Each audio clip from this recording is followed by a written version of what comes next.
আসসালামু আলাইকুম সুপ্রিয় দর্শক, কেমন আছেন সবাই?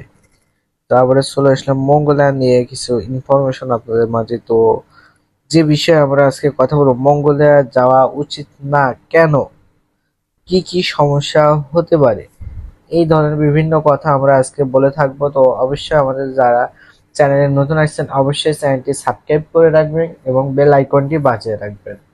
তো বন্ধুরা, চলুন আমরা মঙ্গলয়া সম্পর্কে যাওয়া উচিত না কেন যাওয়া উচিত না এই বিষয়ে আমরা জেনে আসি।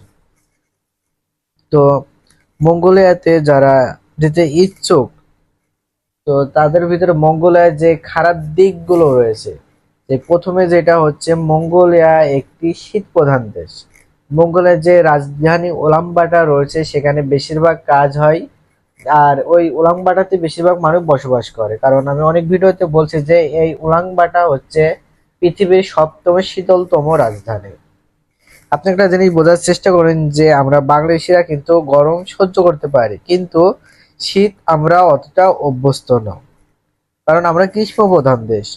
কারণ মঙ্গোলিয়াতে উলানবাটাতে -40 ডিগ্রি পর্যন্ত কিন্তু টেম্পারেচার নেমে যায়। যখন উইন্টার চলে তখন কিন্তু চারিদিকে আপনার বরফে আচ্ছাদিত থাকে। এটা আমাদের বাংলাদেশিদের জন্য এই ওয়েদার সহ্য করা কিন্তু অনেক টাফ ব্যাপার, কিন্তু এখানে আউটডোরে কাজ করা অনেক চ্যালেঞ্জিং। বিষয়টা আমি যত সহজে বলছি, কিন্তু বিষয়টা মোটেও এত সহজ নয়।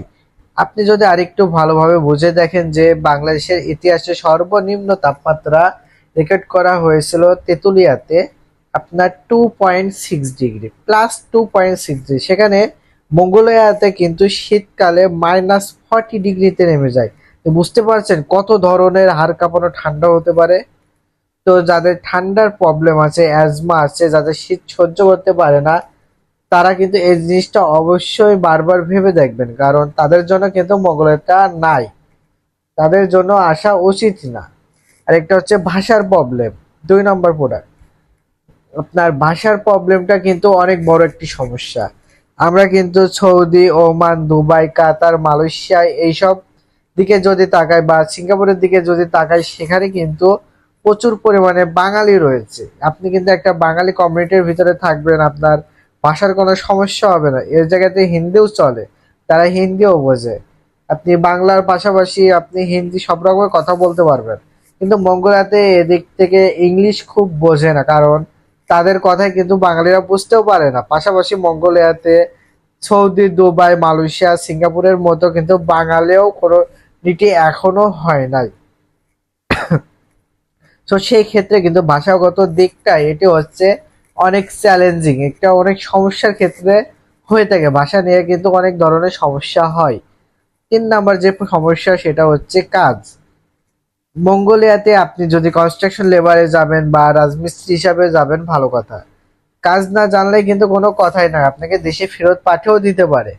যদি কাজ জানেও, আপনাকে যদি রাজমিস্ত্রিও হন, আপনাকে কিন্তু রাজমিস্ত্রি কাজই দিবে এমনটা কিন্তু নয়। আপনাকে দিতে হতে পারে, মাটিও টানতে হতে পারে, আপনাকে বিভিন্ন কাজ করতে হবে, পরিষ্কার কাজ করতে হতে পারে, কিন্তু সবকিছু আপনাকে করতে হবে। আপনাকে মালিক যে কাজ দেবে আপনাকে সেই কাজটাই কিন্তু করা লাগবে। 4 নম্বর যে অসুবিধা সেটা হচ্ছে হেল্পার না থাকা। অর্থাৎ আপনি যদি ইলেকট্রিশিয়ান বা রাজমিস্ত্রি হিসাব বা টাইলস মিস্ত্রি হিসাবে যান না কেন, আপনি যে কাজেই যান না কেন, আপনাকে কিন্তু কোনো হেল্পার দেওয়া হবে না। অর্থাৎ আপনি বাংলাদেশে যেটা দেখি যে একজন হেড মিস্ত্রির সঙ্গে বা আপনার সিনিয়র মিস্ত্রির সঙ্গে কিন্তু একজন হেল্পার থাকে, কিন্তু মঙ্গোলিয়াতে এরা প্রচুর কাজ করতে পারে নিজেরাই। এখন পর্যন্ত কখনো হেল্পার দেওয়া হয় না মঙ্গোলিয়াতে। আপনি সিলিং টাইলসে, আপনি কনস্ট্রাকশন যে বিষয়ে কাজ করেন না কেন, নিজের মাল নিজেকে টেনে নিয়ে যায়, নিজেকে সবকিছু করতে হবে এবং নিজেকে পরিষ্কার করতে হবে। এটা কিন্তু মঙ্গলের জন্য, আমাদের জন্য অনেক বড় একটি অসুবিধা। কারণ একটা হেড মিস্ত্রির সঙ্গে যদি একটা হেল্পার থাকে তাহলে কিন্তু অনেক সমস্যা সমাধান হয়। আর 5 নম্বর সমস্যা এটা হচ্ছে খাবার দাবার। খাবার দাবারে কিন্তু এখানে অনেক একটু ঝামেলা আছে। মঙ্গোলিয়া কিন্তু অমুসলিম, বা উলানবাটারে কিন্তু হালাল খাবার খুঁজে পাওয়া যায় না বললেই চলে। সো আপনার এইটা নিয়ে যদি কোনো ব্যক্তিগত সমস্যা থাকে, হালাল খাবার নিয়ে যদি কোনো সমস্যা থাকে, তাহলে কিন্তু আপনার জন্য মঙ্গলা নয়। সৌদি, দুবাই, আরব আমিরাত, সিঙ্গাপুর বিভিন্ন যেসব কান্ট্রি আছে এখানে কিন্তু চাইলে কিন্তু হালাল খাবার আপনি খুঁজে পাবেন না, হারাম খাবার কিন্তু ওখান থেকে বেঁচে থাকতে পারবেন। কিন্তু মঙ্গোলিয়াতে হালাল খাবার খুঁজে পাওয়া বেশ টিপিক্যাল। আপনাকে হালাল খাবার বাদে কিন্তু হারাম খাবার খেতে হতে পারে। লাস্ট অসুবিধা, নামাজের সময়। মঙ্গোলিয়াতে সময় অনেক বসবাস করার সময় যে বাঙালি ভাইদের সাথে আমার কথা হয় যে মঙ্গোলিয়াতে বা উলানবাটারতে আজানও আপনি শুনতে পাবেন কিনা এটা সন্দেহ আছে। আপনার মঙ্গলের যে আইন বা ডিউটি আওয়ার, আপনার যে কাজের যে সময়, তারা কিন্তু আপনাকে নামাজের সময় কোনো ছুটি বা ব্রেক দিবে না। আপনি যদি নামাজ পড়ার যে বিষয়টা মুসলিমদের কাছে কিন্তু অনেক গুরুত্বপূর্ণ। তো মঙ্গোলিয়ায় কিন্তু মুসলিমদের ইবাদত করা বা নামাজ পড়াটা কিন্তু বেশ টিপিক্যাল। আপনার ওয়াক্ত অনুযায়ী বা টাইম অনুযায়ী কিন্তু আপনি নামাজ আদায় করতে পারবেন না। এক্ষেত্রে কিন্তু আপনার একটা সমস্যা সৃষ্টি হতে পারে।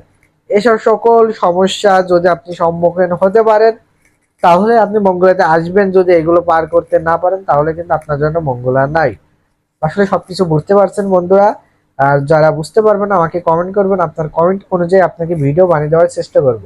যারা চ্যানেলে আমাদের নতুন আসছেন অবশ্যই চ্যানেলটি সাবস্ক্রাইব করে রাখবেন এবং মঙ্গোলিয়ার নতুন নতুন তথ্য পেতে আমাদের সাথে থাকবেন। তো এখানে আমার ভিডিওটি শেষ করছি বন্ধুরা, আল্লাহ হাফেজ।